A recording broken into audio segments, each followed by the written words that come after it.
This podcast is brought to you by Penji. Penji is a creative subscription service that gives you access to pre-vetted, agency-trained creatives from all over the world. From graphic design to illustrations to social media management and web development, it's all included for one monthly price. It's time to say goodbye to the hassle of searching for top-notch creative talent. With Penji, you get quality and consistency delivered right to your inbox every day, carefully crafted for you by humans. So meet your new creative team today. Head over to penji.co for more and enter the coupon code located within the podcast show notes.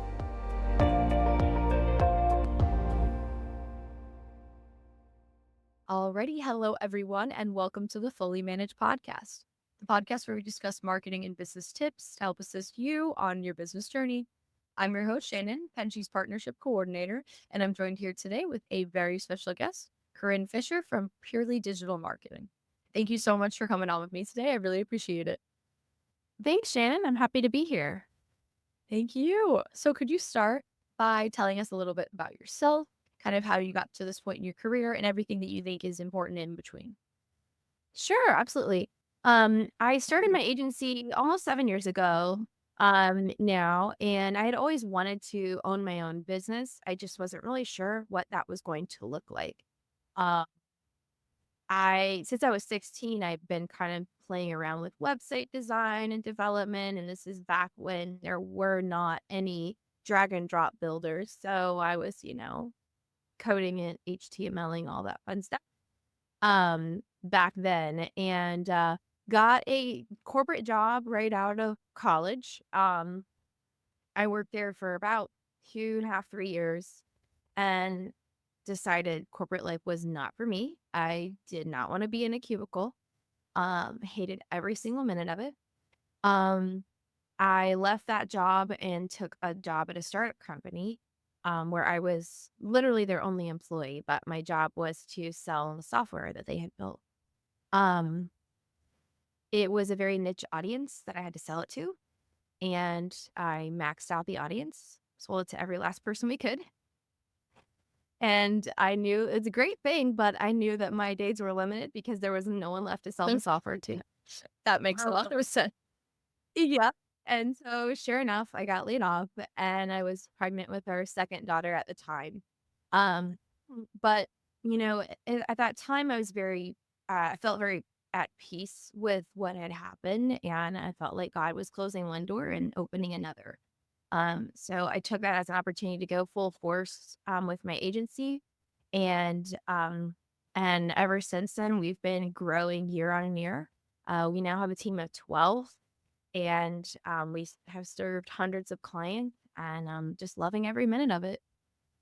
I think that's incredible. It's really nice to be able to see that, good things can come from bad things. I don't like to consider anything really bad, but because there's always opportunities that come from that. But it's really nice to know that that was the way that you saw it as well.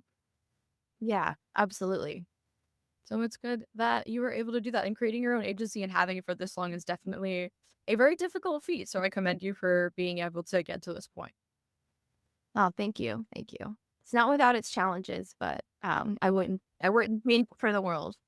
For sure, starting an agency is very, very difficult. For my bosses can definitely relate to that. I've heard some things. So my next question for you is, I saw on your website, I love seeing this. I think it said something like 200 to 1,000 cups of coffee. What is Obviously, that's a made-up number because who counts their cups of coffee? But that would be kind of crazy, but very marketing coordinator of yeah, someone. I've seen someone. I love looking at people's for people's LinkedIn posts and them being like, I've tracked this very absurd thing in my life, and this is what I decided for it. right. And it very much could be more. Well, what my question was, what kind of coffee do you like? What's your favorite coffee then, if this is what's fueling your panic? My husband is kind of a coffee snob, so I oh gosh, what? Well, we drink mushroom coffee. Oh, how is that? It's really good, surprisingly, and it's good for your gut. as well. So yeah, we drink mushroom coffee, and then occasionally we'll drink another brand. I can't think of what it's called right now, but it's very, very easy on the stomach too, and it's half calf. I can't go full calf, or I will have the shakes. Um, Is it naturally caffeinated or do they like infuse caffeine into the mushroom coffee? they infuse mushroom coffee is like a Okay. mix. It's like there is some coffee in it, and it's Mhm. got mushroom compounds and other vitamins uh and caffeine, obviously, but it's not a ton of caffeine. It's not like your regular full cup of coffee caffeine. Okay, I've been super curious about that because I've seen a lot of ads for it, and I know that coffee definitely has its negative side effects, and I kind of depend on it. So I've always been Yeah. very curious. So thank you for enlightening me a little bit on that. Yeah. So I noticed that you decided to go with the name Chief Empowerment Officer. I was wondering what that's all about.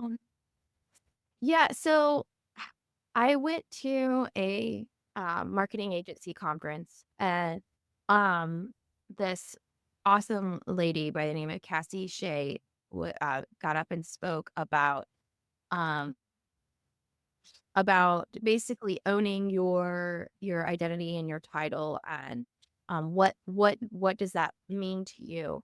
And someone else had a creative name for CEO. I can't remember what it is right now. And so I started writing down different things of that obviously would go with CEO, different titles that would match that.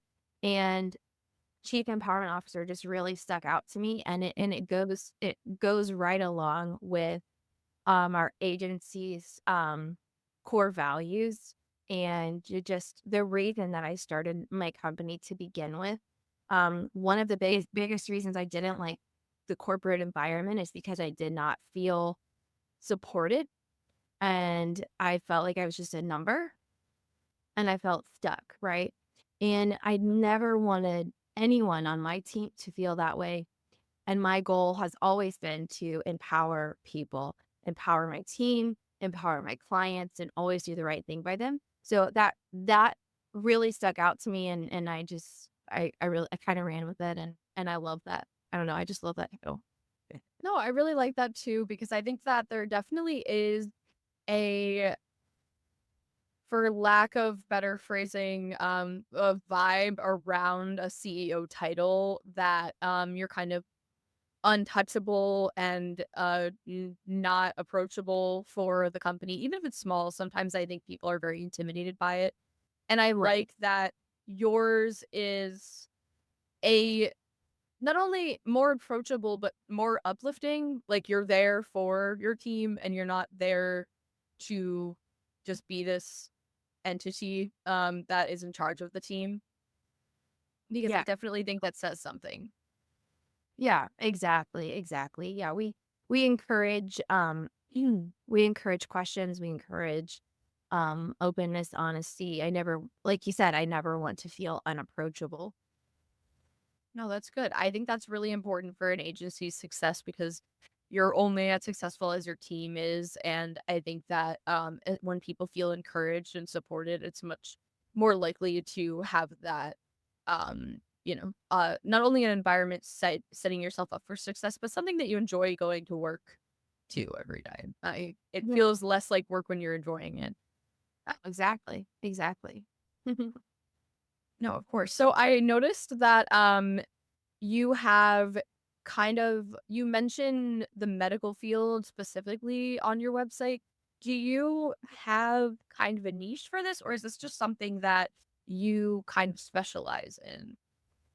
Yeah, so we work with a lot of body contouring wellness clinics and med spas. Um, and so we understand the regulations associated with that those industries specifically. So we are able to really serve those industries. We've worked within multiple different um, niches and industries, from law to home services to medical. But we specifically like to call out that one because it does come with its regulation challenges. And we understand those and we know how to navigate them.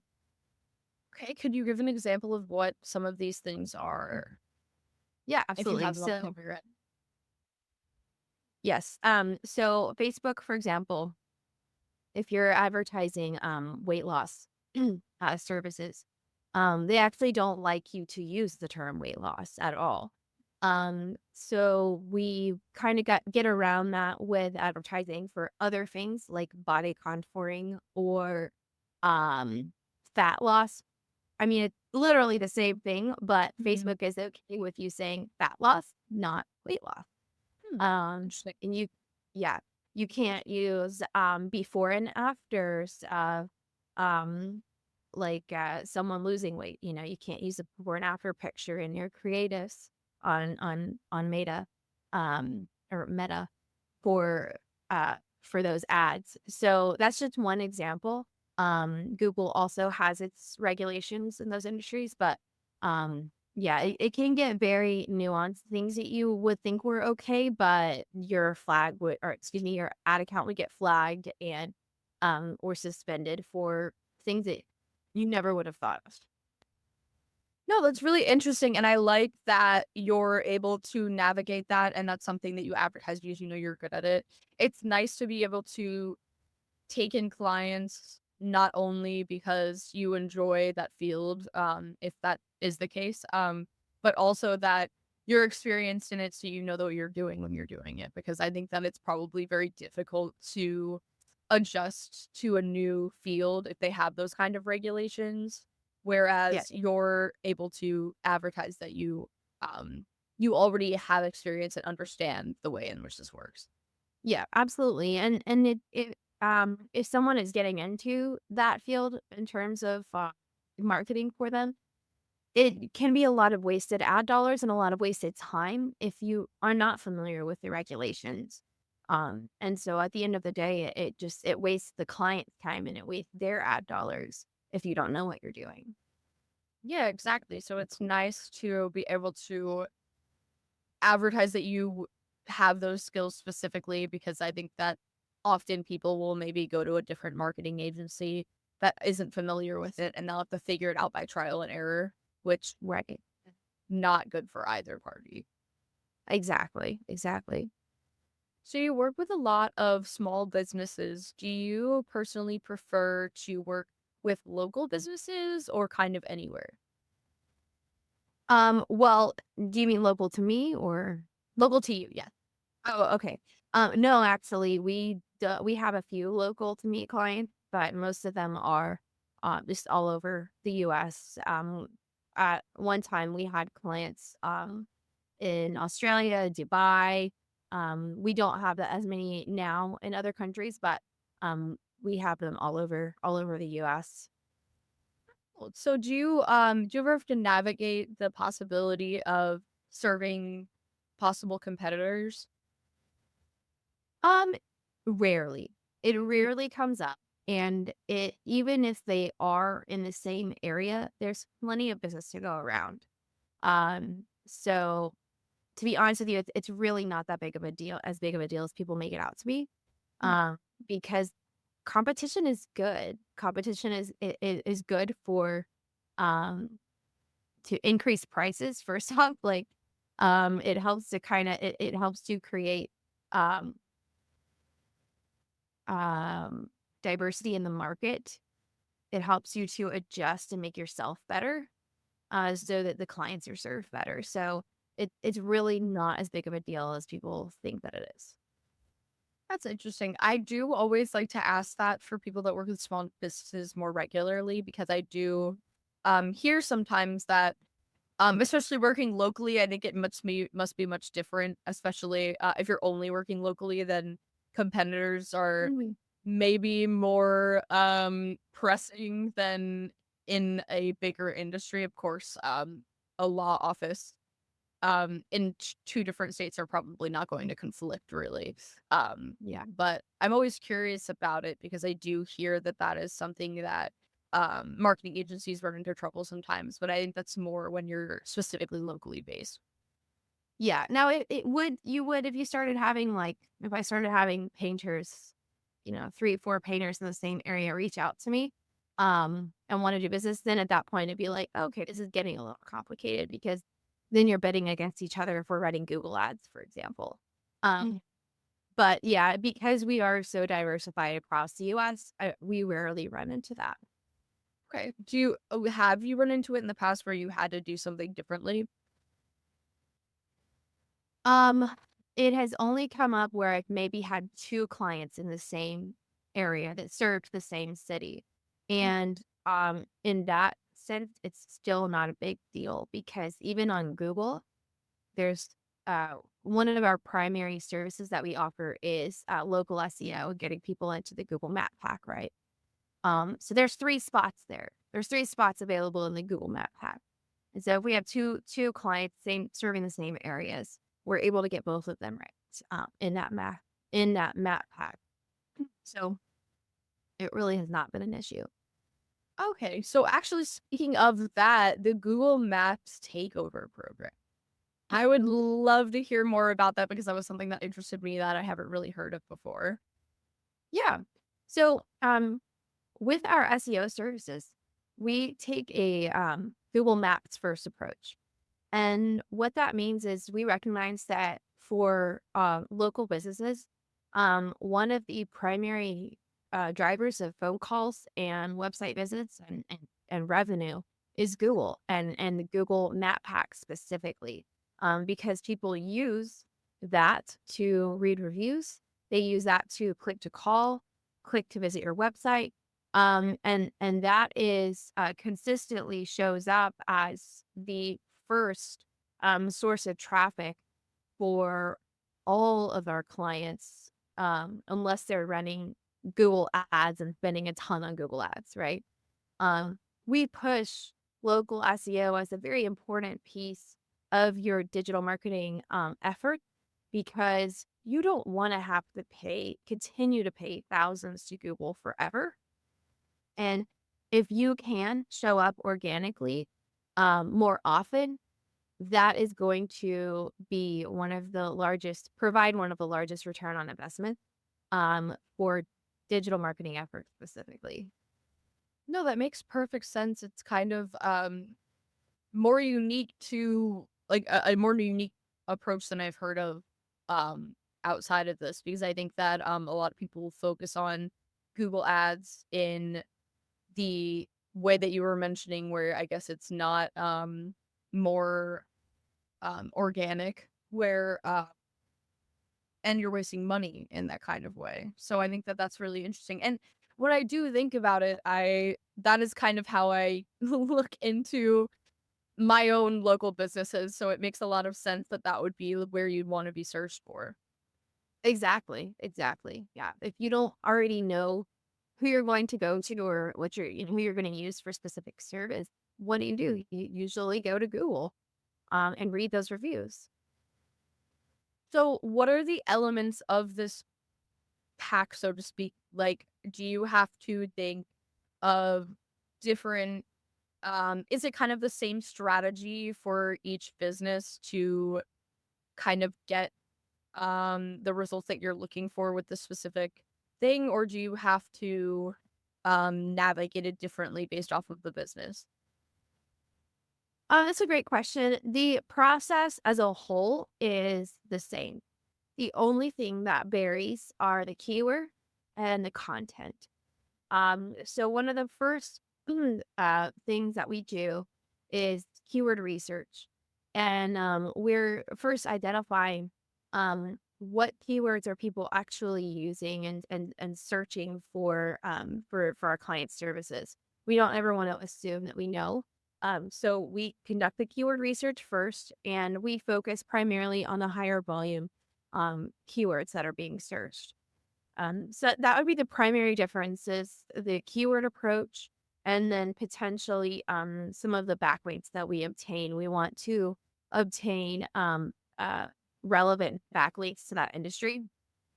So we wouldn't want to get a citation from a doctor's third party site for for an HVAC company, for example. Mhm.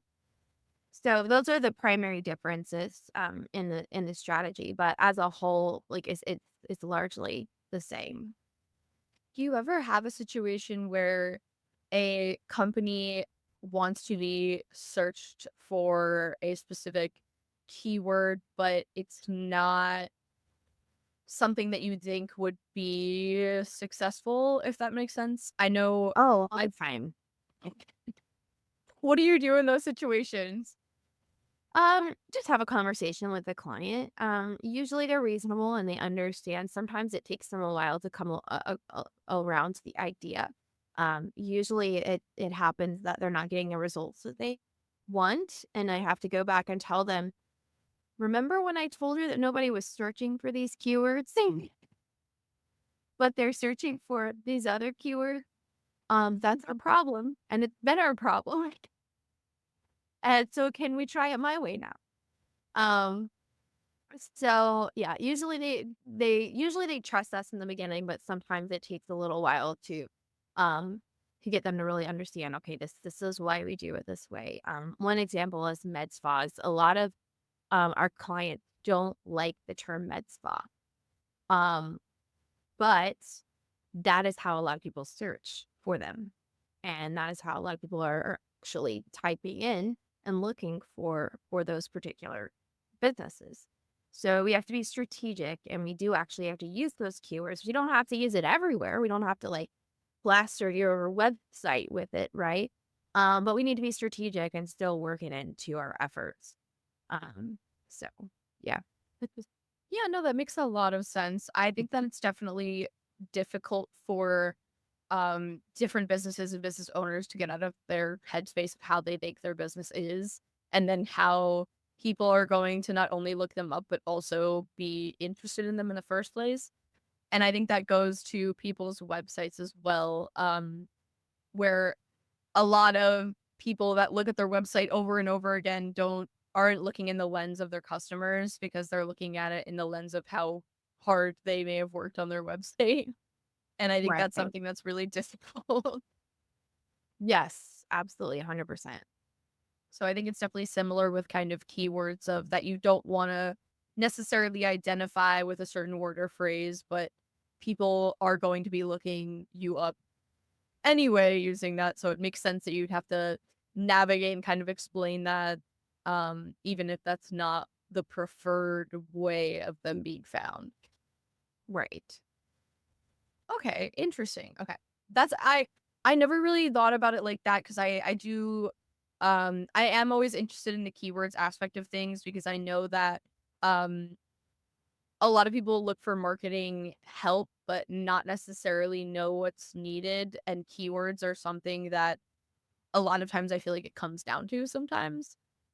Um, and Yes. so it's interesting to hear it can also be a difference of opinion of what you'd like to identify with. Yeah. Yeah. Are there under It is. other any Oh, go ahead, finish. Oh, no, I was just asking if there were other industries that you've run into where this is, like an identity thing, if that makes sense. The only other instance is that Google may classify your business in a way that you don't like. Um, so we have to pay attention to the categories that Google has available, and how they classify your business and what they call it.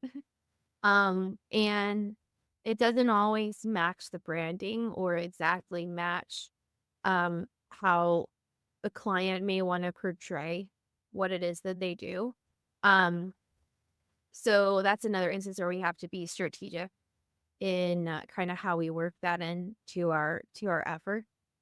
Um, so one example is we recently had a client that is a Christmas light installation company. Um, and they do Christmas light installations, and they also do architectural lighting, outdoor lighting.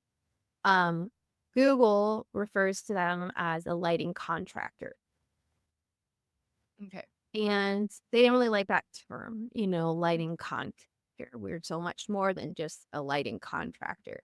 However, we have to work that in to the our content efforts. So we're usually able to navigate it and kind of work in the Google category trickly into their content without it being a main focus. But we still have to work it in somehow. Um, Mhm. it like I said, it doesn't always match how you want to refer to your business with how Google classifies it.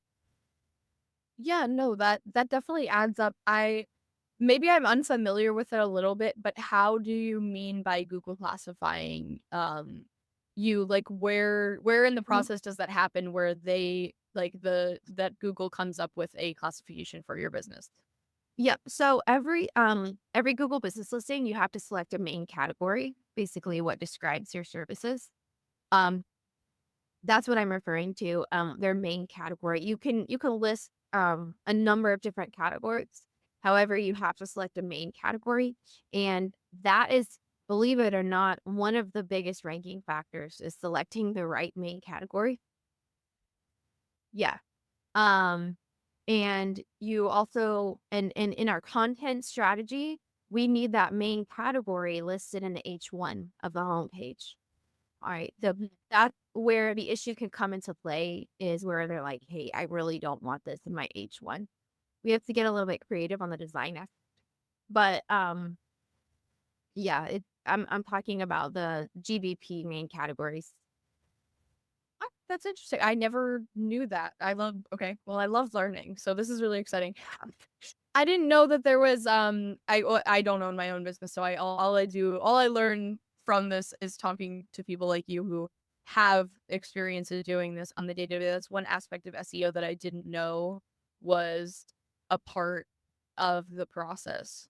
Or I guess it might not even be a part of your process specifically, but them Oh creating no, it the is. It's kind a of yeah, and it's a very, small thing to correct, but Mhm. it's so funny because we'll take on clients and they just had the wrong main category selected for 5 years, and we switch it, and it's like the next day they're showing up. Now, of course, we do a lot of other things after that, but that is that can really make a huge difference.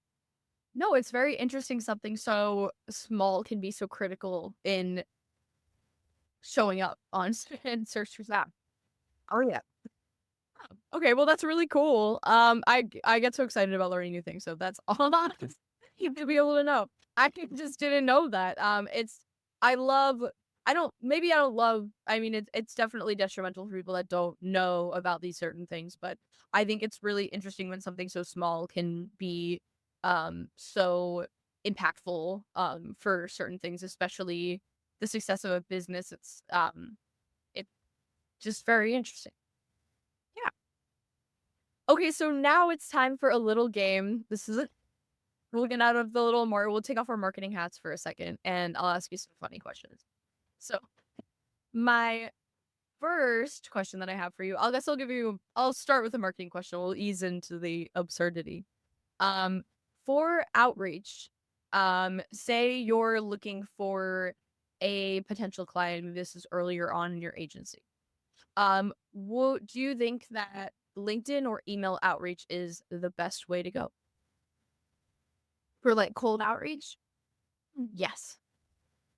Um, I would say LinkedIn, because you can honestly, I don't like either one. I couldn't have it. That's My really fair. favorite What would you one. choose instead? What would you choose instead then? Um, if you're just getting started in person, I mean, that's how I did it 7 years ago. In-person networking events. Um, it's gonna take a lot of cold outreach if you're just doing email and LinkedIn, before you get any traction, and you're gonna be over it by the time you finally get a client. So, if you're just getting started, in-person networking events, building up your experience, with potentially with friends and family. at first. But yeah, I would say networking events, BNIs, chamber events, and things of that nature at first. Okay. No, that definitely makes sense. I like when people choose things that aren't just the question the options that I provide because it's also a new perspective. And I definitely understand that. I think that having in-person encounters are definitely much more impactful for people getting to know you and trust you too. Like knowing someone in person, you get more of a feel of the personality and how you think you might with them. And I think that's really helpful in deciding whether to get involved in someone's business.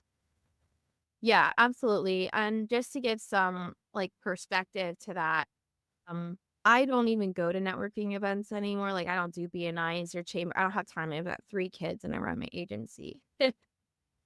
But I do go to occasional conferences. I only went to one conference last year.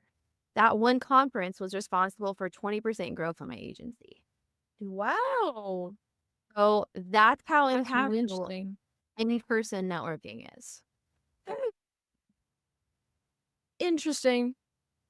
Okay, well that's very, very cool. I've always doing this podcast, I'd really like to go to more networking events like that. So I will definitely be using that as a factor to discuss with my boss. Hopefully. But I think that's really fun. I like doing. The reason why I like doing the podcast so much is because I really do like talking. Of course, this isn't in person because we are remote, but it's still really nice to be able to get to talk to people face to face and get to know them. I do enjoy that, and I don't get to do that much through email. You don't get to know people as much. Some people are huge personalities through their email, though. I do get some of those sometimes. You can Yes, tell who they are absolutely. by just the way that they talk. Yeah, absolutely. Yeah, but and also I'll recommend conference to you. It's called the Agency Builders Conference in St. Augustine, Florida, where I live. And it's phenomenal. I mean, it's a smaller um, conference, and there's just breakouts, and everyone's just sharing what has worked, what hasn't worked in their agency, and it's a phenomenal way to connect with others, and just it's a really great conference. I recommend it to anyone in the digital world. That sounds incredible. I'd really like to get involved in that. I'll look that up immediately after this, probably. Yeah, so thank you so Yeah. much. Okay, one last question. I'll ask you something fun. Okay. How many eggs do you think you can eat in a waking day? Okay. It was like, say it was like a competition. Like the regular any I mean, they could be any style. They just have to be egg I don't know, in a day? in a day. Oh.